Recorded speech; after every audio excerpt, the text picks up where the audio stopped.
Hola, a continuación vamos a recordar algunas bases de estadística, en este caso del tema distribución normal. Nosotros cuando hablamos de experimentos generalmente medimos algunas especificaciones. Imaginemos nosotros que vamos a medir el volumen de una botella que contiene un líquido. En este caso, si yo tuviera una frecuencia de ver cuántas veces aparece cierto valor, yo podría tener un punto. Posteriormente, en una segunda botella, me daría otro resultado.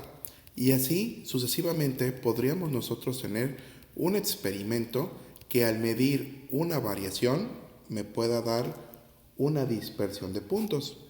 Al final, esta dispersión de puntos yo podría analizar si cumple con la normalidad. En estadística, una distribución normal es aquella que cumple la campana de Gauss. Tiene una forma semejante como se presenta en la diapositiva. ¿Qué quiere decir esto? Que nosotros tenemos una serie aleatoria de datos donde la mayoría de ellos se van a situar en el promedio. Es decir, yo voy a tener muchos datos agrupados a la media aritmética. Y también voy a tener datos que se dispersan tanto a la derecha como a la izquierda de ese valor medio. Eso es a lo que nosotros le llamaremos desviación estándar. Y esa desviación estándar me da un rango. Nosotros tenemos que establecer que una distribución normal cumple la llamada campana de Gauss. Y esto es importante porque muchas ecuaciones estadísticas son solamente viables si se cumple con una normalidad. Nosotros podemos decir, por ejemplo, que tenemos una campana en donde, si se requiere, por ejemplo, en este caso, un valor de 80 como media, podemos tener experimentos que presentan datos desde 60 hasta 100. Es decir, nosotros tendremos una distribución normal de este tipo. Como se puede ver, la amplitud de la curva o el ancho está determinada por el rango de los resultados. En el caso de esta curva está entre 60 y 100.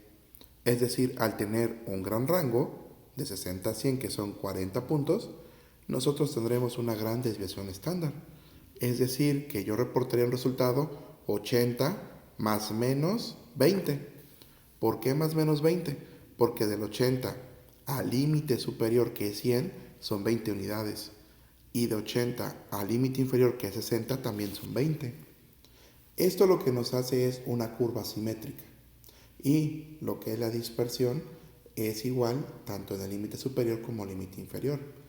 La mayoría de los experimentos se cuida que cumplan este sistema de normalidad. Sin embargo, si yo hago otro experimento y de pronto observo este tipo de curva, ¿qué es lo que podemos ver nosotros? Vemos que la curva es más estrecha en su amplitud. Ahora, mi valor sigue siendo el central de 80, pero yo tengo el rango de 75 hasta 85. Es decir, yo presentaría mi resultado como 80 más o menos 5. ¿Cuál es la razón de aquí? Ambos cumplen la distribución normal. Lo que está cambiando es el control de calidad. ¿Por qué? Porque una curva que presenta una distribución normal del tipo de la figura de la derecha se dice que es una curva más controlada, porque las especificaciones tienen una desviación estándar pequeña. Por el lado contrario, si yo tengo una curva como de la izquierda, voy a tener gran variabilidad. Mi desviación estándar es amplia y esto puede llegar a hacer que presente algunas fallas en la especificación. Imaginemos, por ejemplo, que estamos fabricando tornillos y la longitud en pulgadas del tornillo es una variable muy importante para poderlo vender, porque cuando vamos a comprar tornillos no lo venden por pulgada, un cuarto, un medio, 1, 2 pulgadas, 2 pulgadas y media. ¿Y qué pasa? Las máquinas que elaboran estos productos tienen variabilidad. Por ejemplo, si yo tomara tornillos de 2 pulgadas y media y los midiera todos, si tuviera una muestra de 100 tornillos, encontraré una dispersión. No los 100 tornillos van a medir 2 pulgadas y media. Algunos van a medir un poquito menos, otros un poquito más. Sin embargo, si yo hago ese experimento, notaré que la distribución normal se va a ver como la gráfica de la derecha. ¿Por qué? Porque yo observo que la mayoría de los tornillos se parecen. Solamente haciendo mediciones encontraría variaciones. Esto hace que no tengamos que, si compro un tornillo de 2,5 pulgadas, que me vaya a salir de 3. ¿Por qué? Porque eso podría pasar si la distribución no estuviera muy controlada. La variación no tiene una significancia tal vez en el uso del tornillo. Algunas botellas de refresco de cualquier marca o de agua embotellada notarán que tiene un volumen y generalmente hay un espacio entre el volumen del líquido y la taparrosca. Hay un volumen de aire ahí. Pero podrán notar ustedes que luego la misma marca de ese refresco o de agua embotellada presenta diferentes alturas de volumen. Entonces, si yo midiera esas alturas de volumen o el volumen de lo que corresponde del líquido que contiene, voy a ver que no son todas iguales. Y algunas marcas presentan volúmenes muy significativos. Algunas, por ejemplo, botellas de agua, a mí me ha pasado que al destaparlas están al tope de lleno. Y hay unas que se encuentran un poquito abajo. ¿Eso qué quiere decir? Que el control que se está llevando a cabo de calidad para el proceso no está siendo 100% preciso. Podemos decir que como usuarios, si traía más agua a esa botella, para mí como usuario es mejor, pero la empresa está dando más producto. ¿Y eso qué hace? Hace que en términos de calidad no se cumpla la especificación que se tiene que dar y aparte de que estamos perdiendo dinero, porque todo el producto que va de más es una pérdida económica para la empresa. Ahora, si viene de menos, ¿qué es lo que va a pasar con el cliente? Puede ejercer algunas quejas que al final afectan también al sistema de gestión de calidad. Es por eso que la distribución normal es una distribución bastante utilizada en términos de calidad. También aquí, en cuestiones de probabilidad, podemos nosotros establecer con esta distribución probabilidades para que una especificación salga de control. Y para eso nosotros ocupamos la distribución normal. En ella yo puedo ver la curva nuevamente y voy a tener el punto central que decíamos que era el promedio. En este caso, de acuerdo a la figura, el promedio se especifica con mu. Y después nosotros podemos observar que existe la letra X. X vendría siendo la muestra. Como decíamos, imaginemos el volumen de una botella que tiene que tener 600 mililitros de agua. El promedio probablemente tendría que ser 600. Pero yo si tomo una botella y mido 603, 603 es el valor que se tiene de la medición. Ese es el valor de X. El promedio de 600 tal vez tuvo que dar después de medir el volumen de un número elevado de muestras de botellas de agua. Esto entonces me va a ser capaz de que yo pueda obtener un valor estadístico llamado Z, donde Z es igual a X, que es el valor de la medición, menos mu, que es el promedio, entre las desviaciones estándar. Para poder hacer esto de manera experimental, yo tengo que tener una recopilación de muchos datos, para que entre más datos nosotros podemos establecer que la media va a ser más segura y la desviación estándar también. Si yo coloco pocos datos, el promedio no va a ser una representación real y tampoco lo va a ser la desviación estándar. Sin embargo, en los ejemplos que veremos a continuación, por lo dado de la explicación, ya se da la desviación estándar y el promedio. Aquí nosotros podemos establecer la probabilidad de que se cumpla la especificación o sea mayor, como se puede ver en la gráfica. Aquí en esta imagen podemos ver un área sombreada después de X. Eso quiere decir que si yo calculo Z, me va a dar la probabilidad de que el valor sea X o mayor. ¿Cómo se puede especificar? Para poder conocer esto y no hacer muchas ecuaciones, hacemos el uso de tablas como la que se presenta a continuación. En estas tablas nosotros buscamos el valor de Z después de calcularlo. Entonces, primer paso es encontrar el estadístico Z. Una vez que tengamos el valor, el siguiente paso es encontrar el valor en la tabla. Y con esto vamos a tener la probabilidad de que se tenga un valor mayor o menor, dependiendo cómo sea la especificación. Veamos un ejemplo. Aquí se establece cuál es la probabilidad de que en un proceso cuya media de especificación es de 80 y su desviación estándar sea 14, exista una especificación de 95 o mayor. Imaginemos que tenemos un proceso y nos dice el proceso que para que sea válido tiene que tener una media de 80 más menos 14. En este caso, el rango de la variabilidad es muy amplio. ¿Por qué? Porque son 14 unidades. Entonces, el límite superior sería 80 más 14, que da 94. Es decir, si un producto tiene la especificación de 94, todavía está dentro del criterio de calidad. Pero si tiene 95, ya no. Por lo tanto, vamos a ver la probabilidad de que ocurra para que un producto tenga 95 o más. Y para eso hacemos el uso de la ecuación de Z, en donde X, ¿a qué se refiere? A la variable que yo quiero. En este caso, 95. Mu es la media, en este caso 80. Y sigma es la desviación estándar, en este caso 14. Por lo tanto, si sustituyo los datos en esta ecuación, me va a dar lo siguiente. Y al resolverlo aritméticamente, me va a dar que Z tiene un valor de 1.07. Ahora emplearemos la tabla. Buscamos 1.07. Por lo tanto, en la parte de la izquierda voy a localizar el 1. Aquí se encuentra. Y en la parte del encabezado el punto 07. Es como una cuadrícula.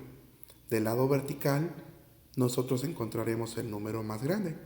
Y del lado del encabezado horizontal encontraremos también más decimales. Por lo tanto, 1 y 0.07 me da el 1.07.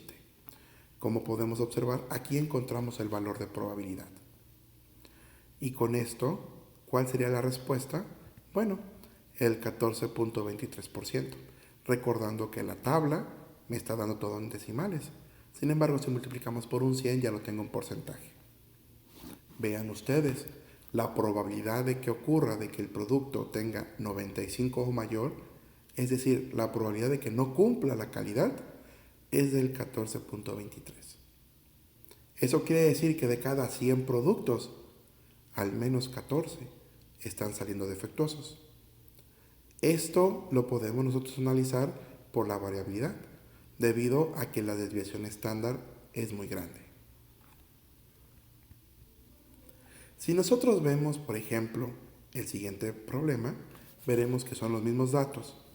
Tenemos la media de 80, la desviación de 14, pero ahora me dice que la especificación tiene que ser 75 o menos.